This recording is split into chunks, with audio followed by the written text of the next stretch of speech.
Welcome to Dynamic Leadership. Ask me anything. Each Wednesday, I go live at 7 a.m. Pacific time with an Ask Me Anything. The objective is to dig into some of the topics that I talk about on a regular basis. So I'm going live 3 to 4 days a week on other topics related to dynamic leadership. And it has to do with individual performance, frontline manager performance, and then leader performance as well. And then what I do on Wednesdays is they ask me anything so that we can dig into topics. Even during the week, even during the other lives, I do have opportunity to come on stage, but because I'm focused on presenting, I don't want to miss the opportunity for people to ask questions. And so they ask me anything is dedicated to that. I will introduce topics and talk about some things that are relative to leadership and personal performance, but the focus is me watching the screen to see if there's anyone who's wanting to come on. And there's two ways to do it. We can do it by putting a question or comment in the chat, which I will see from some platforms. I'm on 5 different platforms, so it's possible I won't see it. And the thing you can do, though, is come on stage. And I'll show you how to do that. If you click this link,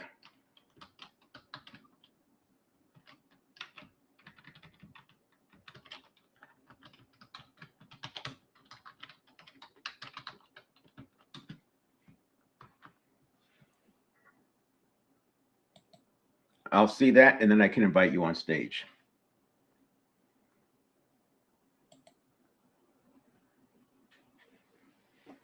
And there it is if you want to. It's studio.restream.io, and then those letters.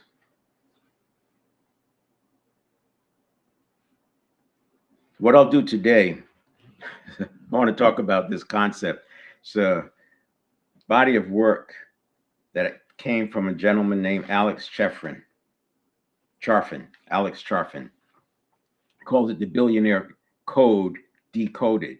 His focus, he has a podcast, his focus is on helping entrepreneurs to grow and scale. And he talks about how many companies there are at each level. And he goes by dollars. I like to translate that into number of headcount because headcount has to do with levels of leadership more so than dollars. There's ways you can do dollars. I mean, there are companies that own a name and a brand and everything is outsourced and they don't manage anything. They just own the name and just managing the rights.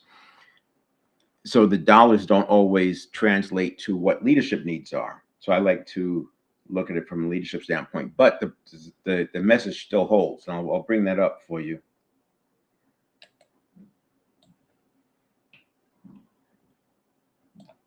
So the billionaire, hold on, let's see if I can make this bigger.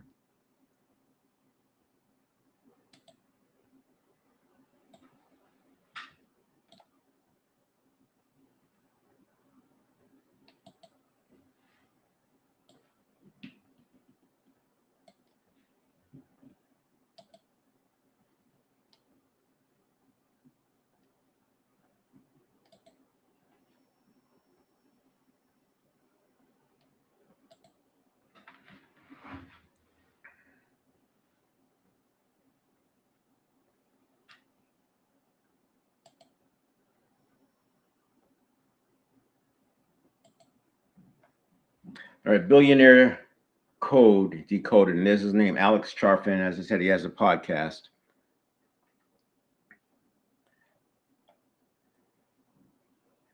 And here's his levels. You can see it starts less than 100,000 for the first 2 levels. And these are part-time, getting started, maybe, second, it's kind of a second job thing, or just starting out, could be an influencer, moving into business, what have you. And then here's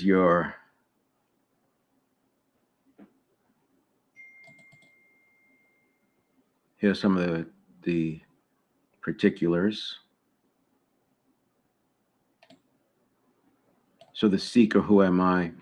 Debating, and he spends a lot of time on what's the major need, and that's going to be on the next page. So I'm going to skip to the builder, which, by the way, the builder is between 1 million and 3 million, because the promoter tops out at about 300,000. Correction, builder goes from 300,000 to 1 million, and then the operator is from 1 million to 3 million. And this right here, these two areas are where the most help is needed, in my opinion. And it's also based on the bottleneck that happens, because there's a lot here and there's quite a bit here, but there's so many here. And it's because building that leadership team is not easy. You have to put someone in between you and the group behind you. You get into freedom of action, you get into accountability, you get into delegation. And there's so much information out there about leadership you would think would be easier than it is, but there's reasons why it's difficult. And that's what I'm going to talk about a little bit today while I'm waiting to see if anybody comes on. So we can go down to the builder full time, and it talks about the biggest need. Well, the reason builder level is a trap for countless businesses, they become better and better at what they do or can do, and they max out their calendar. So it makes it harder for the owner. So you can see the annual sales, 300,000 to 1 million. The fallback question is, how do I get further ahead? They're constantly trying to advance. Growth is everything because you need the revenue to pay the bills. The primary focus is automated lead generation and sales. This is where you want to spend your time. And you start to enter into building a team. You might start with virtual assistants, freelancers, etc. The biggest need is leverage sales. You need to get sales going so that you can pay for the staff. And it feels like a trap because you don't have time to sell. So you need staff, but you can't afford the staff because you don't have enough sales. And that's part of the trap. The second trap comes here. And for the operator, it forces people to start asking for help and start to create the team that's going to grow. But building a team is not always easy, especially if you've never had experience, or maybe you've worked in a company and didn't have a good experience. Your idea, your model of the world when it comes to leadership and organization is maybe not sound, because there's all kinds of companies out there and there's no standardization. Like, for example, with the dentist's office, that dentist knows, the doctor knows when they open that office, they can hire a hygienist, they can hire an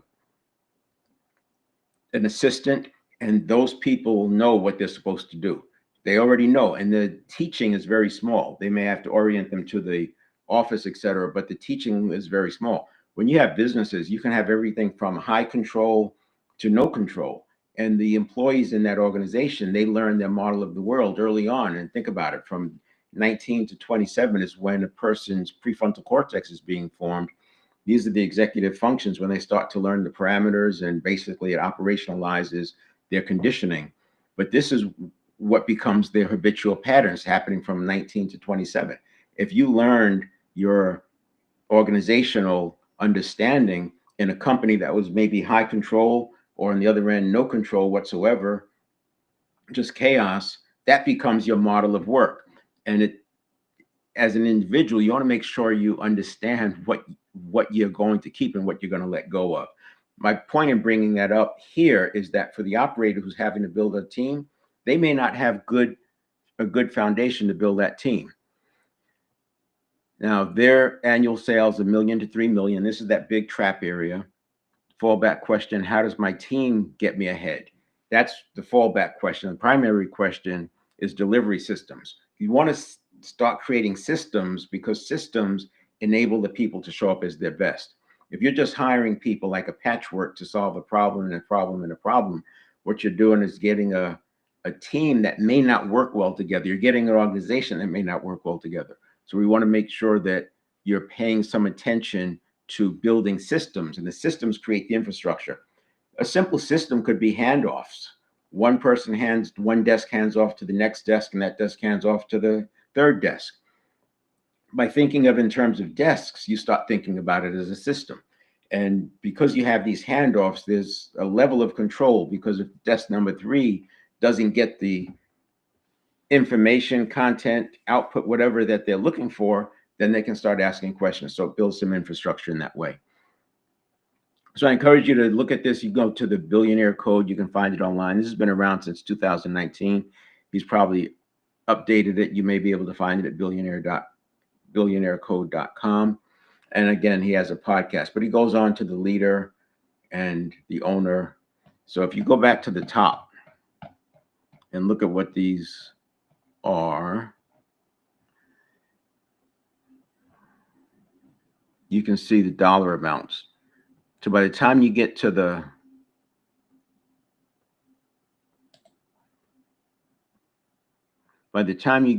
investor, these guys are at 30 million to 100 million. And then the entrepreneur, the true entrepreneur, he's calling it 100 million. And this is where you have multiple companies, and the entrepreneur is not really involved in the day-to-day at all. They're back looking at the situation going on, definitely relying on teams. And the earlier you can start relying on a team, the better. And it may start with just an office manager. So that's just the backdrop to kind of set up the, oh shoot, I did not have this.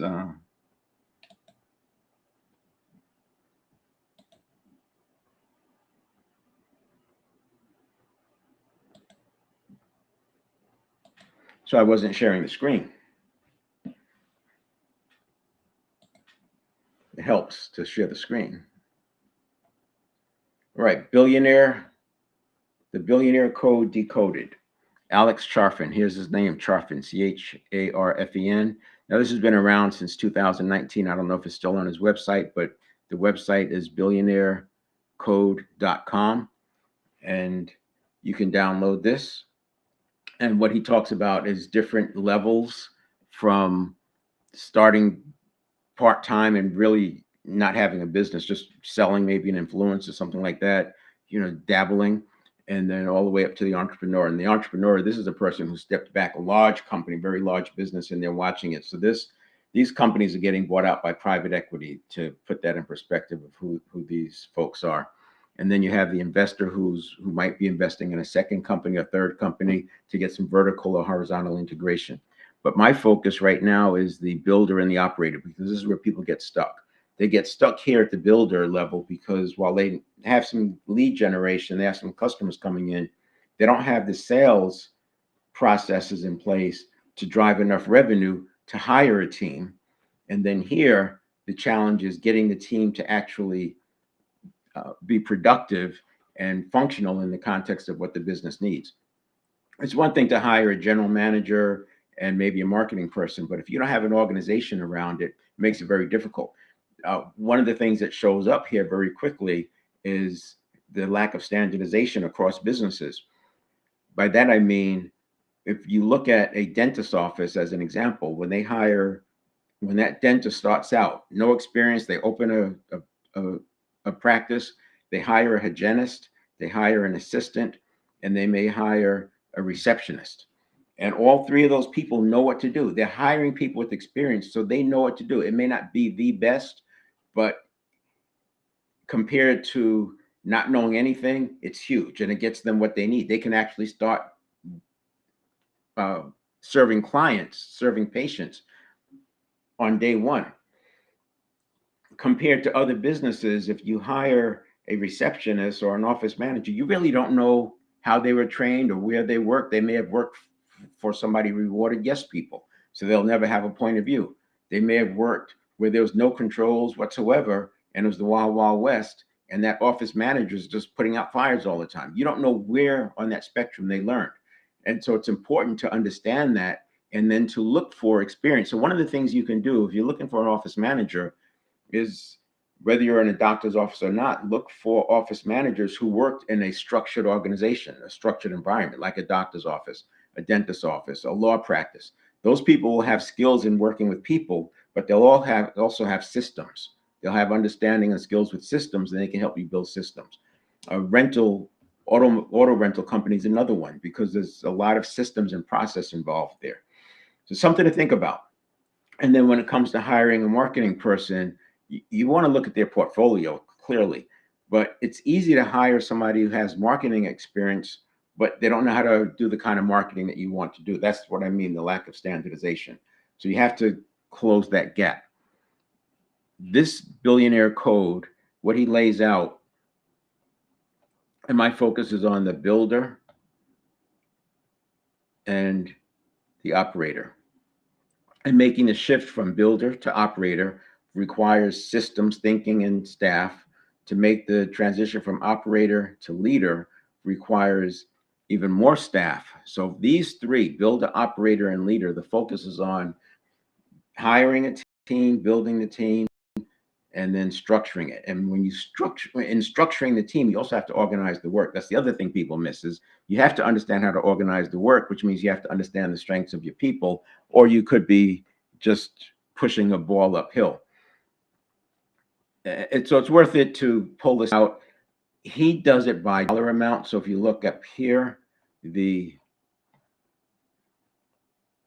can see the dollar amounts. So the builder is 300,000 to $1 million, and the operator is $1 million to $3 million. So in this range, but the reason I don't use the dollars, I use the head count, is because dollars, you can make the dollars with very little head count by, let's say you manage a brand. All you're doing is managing the rights to that brand, making sure that, the licensing contracts are proper, etc., and taking legal action as needed. But you don't need a staff to just manage a brand. I remember Heinz was a company that showed up as all they did was own the name. They didn't do anything. Everything was outsourced. They only owned the name. So that's why I don't look at the dollar amount. And I understand why he does. Is a different positioning, because he's talking about the entrepreneur journey. And what I'm talking about is leadership. So leadership comes into play as headcount grows. And it's interesting, when you look at headcount, somewhere around 300 to 400 people is where you see a huge jump in revenue per employee. Well, not exponential, but it could double. Revenue per employee could more than double as you get to that 300 to 400 employee mark. And that's because you're really starting to see the leverage. So in the beginning years, what that tells you is you're still going to be working hard to make a profit in these beginning years until you get to a certain level. But it doesn't have to be 100% that way. So I start off by focusing on profit, making sure that we're hiring people, but making sure there's profit, that you have line of sight to profit as you bring them on, and you're planning to scale. So you're not just adding people because you need them, and you're not just selling more product because you can. You're adding people because they're connected to a capability, and that capability adds to revenue. One of the things you can do is think about people related to the Ansoff matrix, which is you're toggling between existing products or services to new customers, or you can look at taking new products and services and giving them to your existing customers. So it's either existing products to new customers, or it's new products to the same customers. And in doing that, you're constantly toggling back and forth, and you don't stretch too far into one direction or the other. And that's a way you could think about, as you hire, you want to add another capability, because that as you do that Ansoff matrix, you should be getting incremental value in terms of your profit, how much profit you're making. Because you're selling something you already know, the product or service, you already know it, and you're extending it to a new customer base. Or you're taking customers who already trust you and introducing a new product that makes sense, so you don't have to go through that trust learning curve.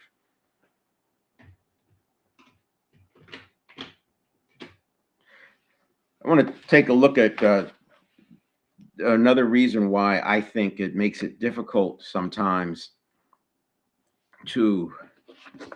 for new people to start with that management team. First of all, I would say there's a lack of standardization even around the word leadership.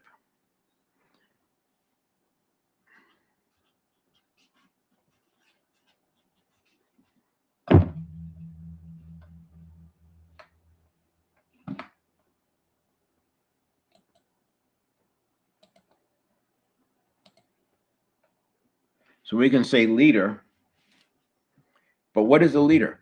And a leader can be a politician who has virtually nobody reporting to them. They have a staff, but that's very much an administrative action, but yet they're called a leader. You can have a manager, person whose title is manager, but they have so much freedom of action and so much direct accountability that when you watch what they do, it's much more like a leader.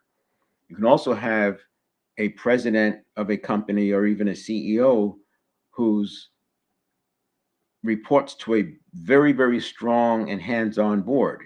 And that hands-on board, and you might see this in private equity, the hands-on board is actually running the company, and the CEO is their person that they tell what to do.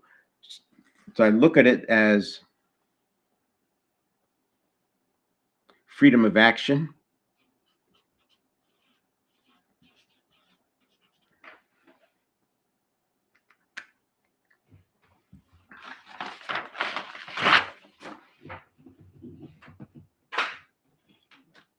So you have leader. That's not what I want.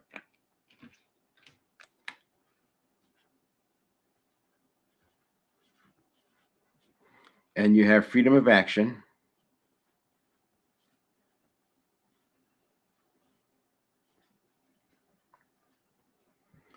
And you have direct accountability.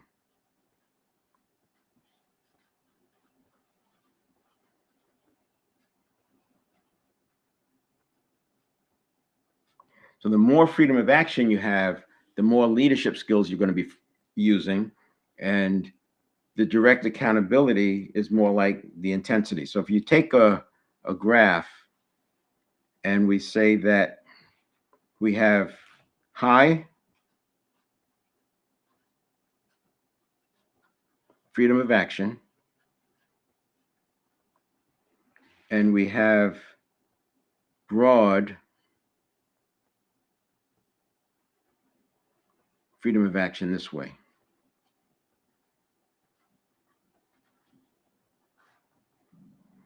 When you have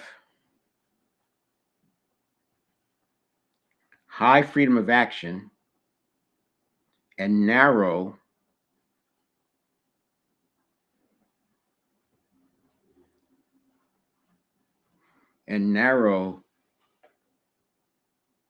when you have a lot of freedom of action but it's very narrow, that is more leader than manager. When you have high freedom of action and broad, it covers a broad range, so high freedom of action and very broad freedom of action, that's leader. An example would be when I left the corporate world, I had a legal team, I had an education team, I had a technology team, and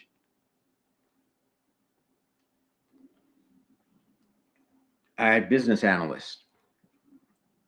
I used the output of those teams, but I didn't have to be an expert in what those teams did. And that's a big difference. Let's see something here.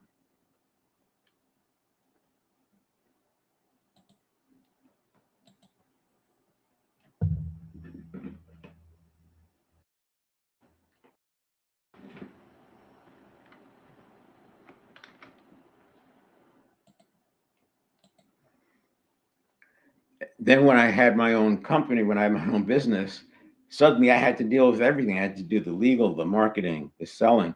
And so that's an example of it's one thing to have high freedom of action in a very narrow space, something else to have very broad freedom of action, but it's very low. So when you have very broad freedom of action, but it's low, this is more manager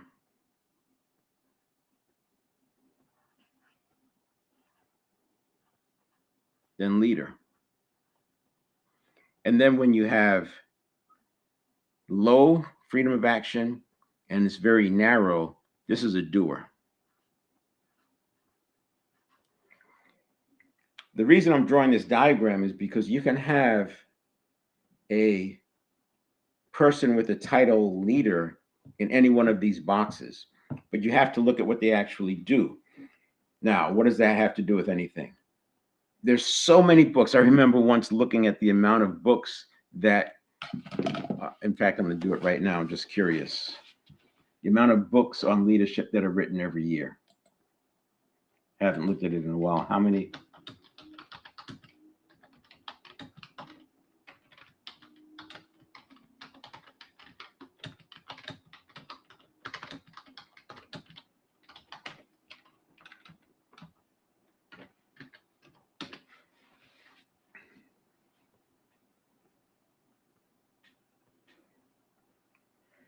With estimates suggesting that hundreds of thousands, if not millions, of new, mostly self published business and leadership focused titles enter the market annually.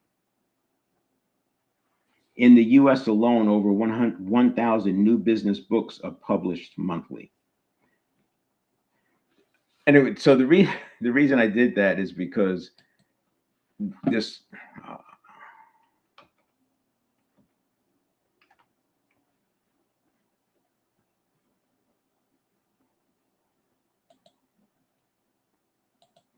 There's so many books that are written on leadership, and we'll read these books and take what they say as gospel, but what's the bar, what's the threshold to decide if this book was written by a leader that I want to follow? I remember reading books on leadership, and it was more, they were focused on the political battles that were going on, because some companies use these two camps and they have vice presidents competing against each other in silos. You see this with brand companies. Like, you have one company with multiple brands under it, and they'll have the top of these brands fighting against each other to see who becomes the CEO. And their focus, when you read the books, is all about the battles, and that doesn't teach you about leadership.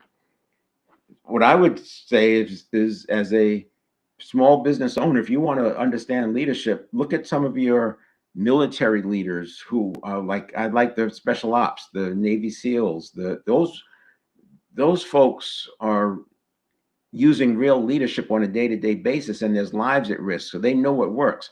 Another place to go is coaches. Coaches lead because there is a clearly defined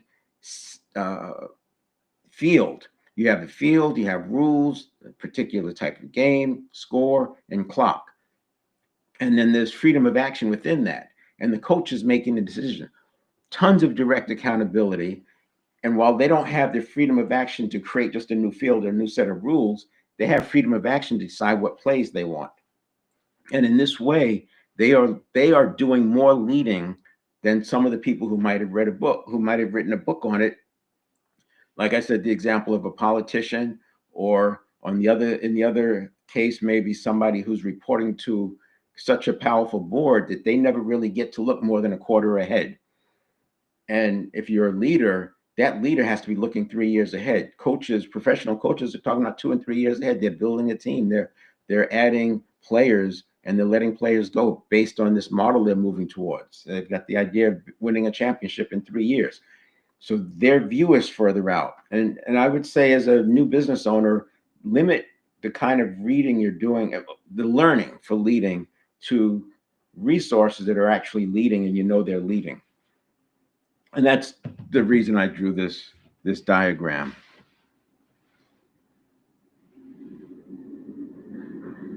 The other thing I wanted to highlight is how difficult it is as you bring people in. So one of the things that, let's see what to do.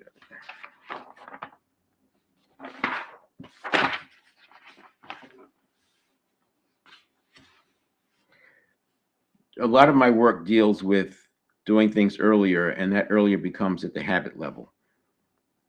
So we have stimulus, and it's always stimulus reaction for me. Stimulus reaction is separate from the response. And this happens in a second, less than a second.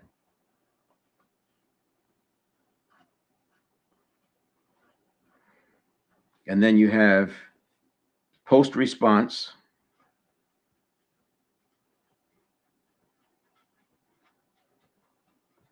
and pre-stimulus.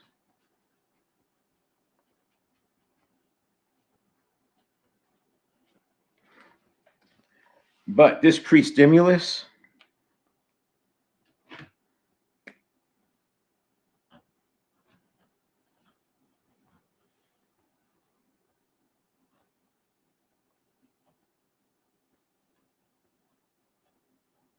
is a post-response from the previous stimulus reaction and response. And this post-response is a pre-stimulus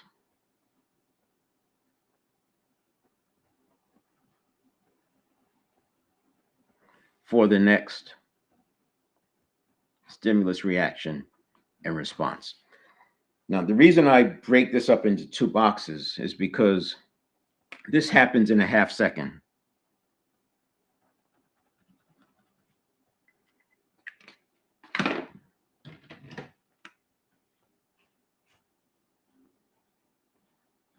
And let's say this happens in a half second. Because after the stimulus, there's a reaction that happens, and all this is automatic. This happens subconsciously. It's all automatic. It's happening in the network of neurons. And that network of neurons, neural pathways, central nervous system and brain, and energy flowing through those, the synapses and neurons and myelin and synaptogenesis, and that's how habits form. That's how habits reside and live in the network of neurons. The neurons get wrapped with myelin. There's enough synapses to communicate from one neuron to the next, and you have a neural pathway. And then when neural pathways are myelinated, they become the path of least resistance, and you have a habit. All that happens automatically before you're aware. So whereas the conscious mind has a reaction time of a half second, there's a lot that's been going on over here because it processes so fast. There's energy going through neural networks, so it's very, very fast. And then the response is a half second. Now, the response may linger and last for years, but the response I'm talking about is immediately you're going to do it, delay it, delegate it, or discard it. And you're going to make this decision very quickly. And then after that, you have the modulation and action and return. This is what I view now. If you look at a normal day, there's roughly 30,000 cycles per day. So you have pre-stimulus, stimulus response, pre-stimulus, stimulus response, and on and on. If I look at the role of the three people, the individual,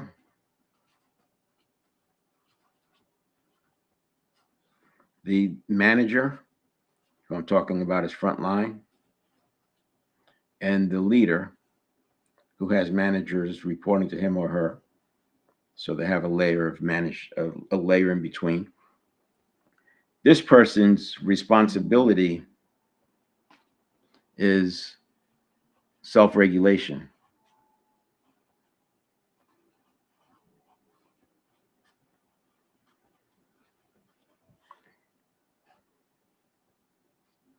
This person's responsibility is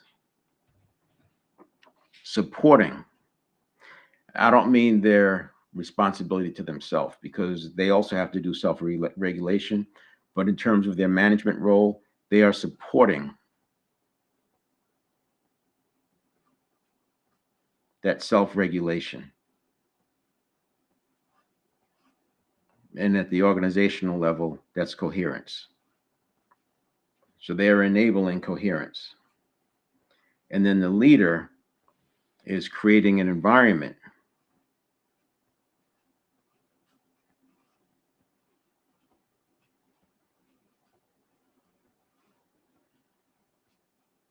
that fosters that coherence. So if you take an organization and you look at three different levels or three different views, you have the one I drew,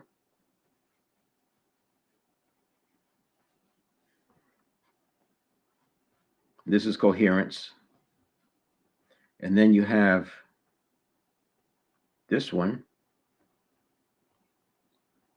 and you have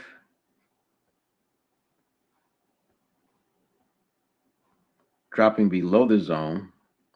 This is rigidity.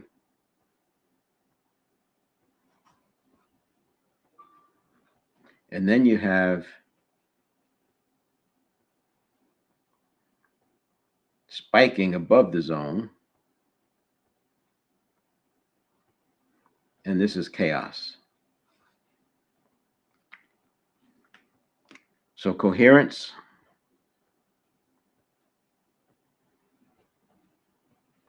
rigidity, and chaos. So clearly, when this is talking about going up, is spiking. This is a person's triggered. They're catastrophizing. As young people say, they're crashing out. Obviously, they're not going to be very productive. In this one, they've shut down, and they're not going to be very productive. Fixed mindset. They just can't move. They get stuck. And then coherence. They're able to manage well. So those 30,000 cycles that are coming through, they're taking them in stride, they're moving through, they're moving the action along. And so the individual has to self-regulate so they stay here. The manager wants to support them staying here. So early detection if this is happening and intervene to get this back on track. And that intervention could be just asking a question. It could be a one-on-one. And then the leader, they have to act out even further, but they're creating the environment that supports the coherence. So having the systems in place, making sure that the employees have the tools and resources that they need, making sure there's communication. And when that's not happening, doing things on purpose so that the system helps bring them down. So the leaders is focusing on the system.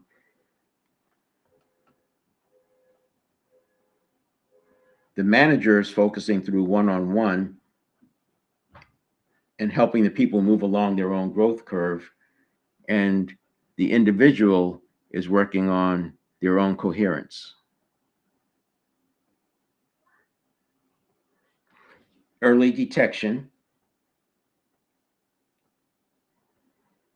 and rapid recovery.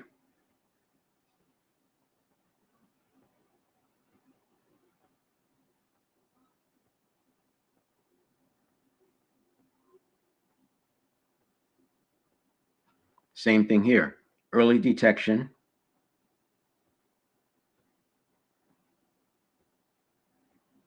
and to affect rapid recovery, early intervention.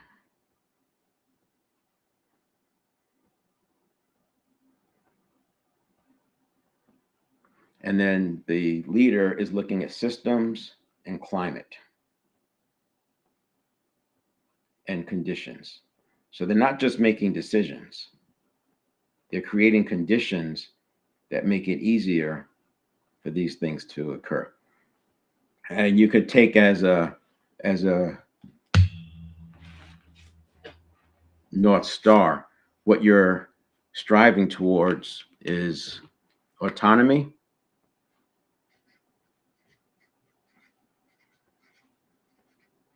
competence,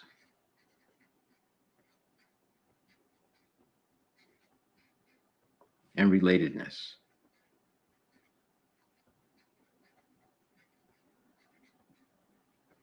So if you do nothing else, but you filter your decisions through these three things: autonomy, competence, relatedness, always wanting to expand them, you're going to have a better situation when it comes to management.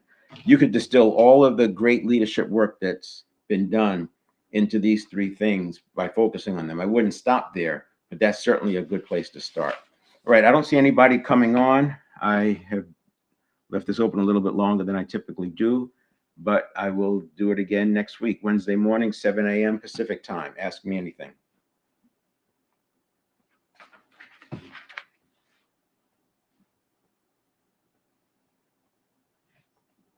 Where's my mouse?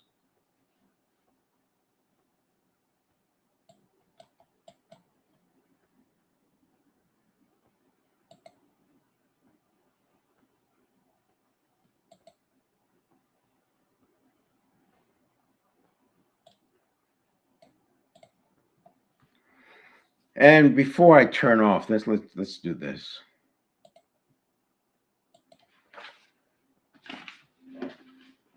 Just go through a couple of questions, see if anybody else comes on.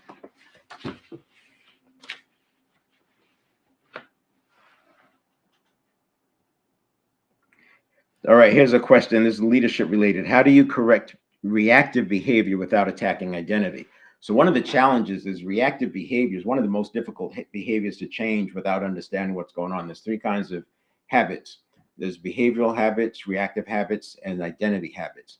Behavioral habits can be changed by changing cues. This is a lot what James Clear talks about in Atomic Habits. You can create some friction between you and the things you don't want to do and make it easier to do the things that you do want to do. So you can not buy cookies and chocolate candy. Don't bring them in the home. You, as far as working out, you can put your gym bag in the car the night before. This that's a way to change behavioral habits. Reactive habits are a little bit more difficult because they happen in this first half second. Reactive habits are happening right here. And if you don't catch it, it just takes off. And by the time the conscious mind is aware, it's already off and running. The processing speed is so fast over here, it overwhelms the conscious mind.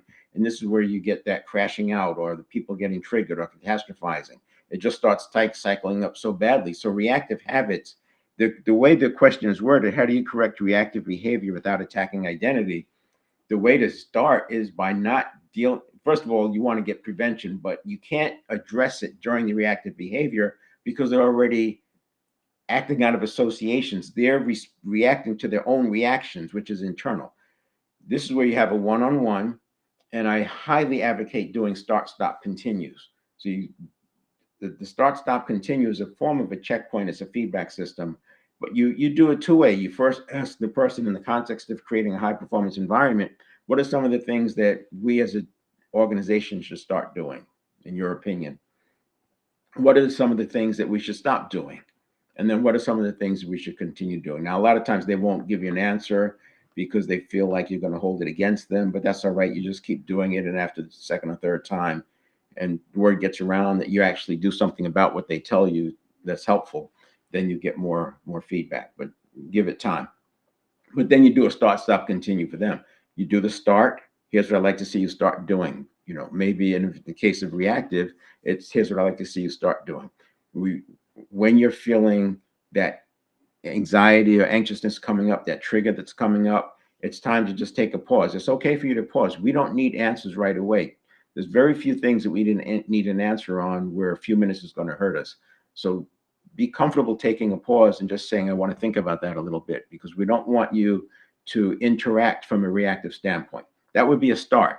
And I wouldn't pound on that throughout the three. So that would be one. Then you may want to say stop.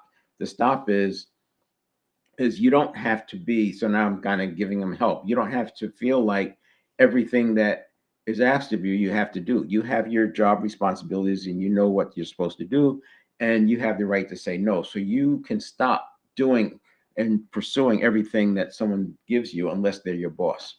That would be a stop that's going to help mitigate some of the reactive piece. And then the continue doing, because this is what you want to expand. Continue is getting me involved if you're feeling uncomfortable. So by doing it that way, I've done three things that can help reduce the reactivity. One is telling them point blank to take a break, take a moment. The second one is not feeling compelled to have to work on everything that somebody gives them because their work comes from their boss or their structure or whatever. And then the third one was getting the boss involved early on, because you're going to reduce some of the things. Because reactivity, I'm making an assumption here, reactivity comes from the feeling like there's a lack of control or that you don't control your destiny. Stress is highly correlated with how much a person feels like they don't have control. And so I don't think it's the way the question was worded. How do you correct reactive behavior? You're not going to correct reactive behavior by focusing on the behavior. You're going to eliminate the reactive behavior by supporting the person and moving a direction away from it. Eventually, you may have to have more direct conversations about it, but I think using a start, stop, continue is a way to move the action along without them feeling defensive. And the nice thing about a start, stop, continue is you're doing it at a different time. You're doing it at a time to talk about on the business and not in the business. How do you train recovery speed in an organization? Yeah, this is related to this point here, where I was saying that when the manager feels like they're starting to lose a person, they're starting to shut down, you want to correct this quickly. Early detection and early intervention. Same with if you see them spiking, you want to catch it early. So how do you train early detection, early recovery speed in an organization? Because the reason why the individual's responsibility is self-regulation is they're keeping themselves here. So if they're doing this, it's actually the individual's responsibility to catch it. I would have them owning that.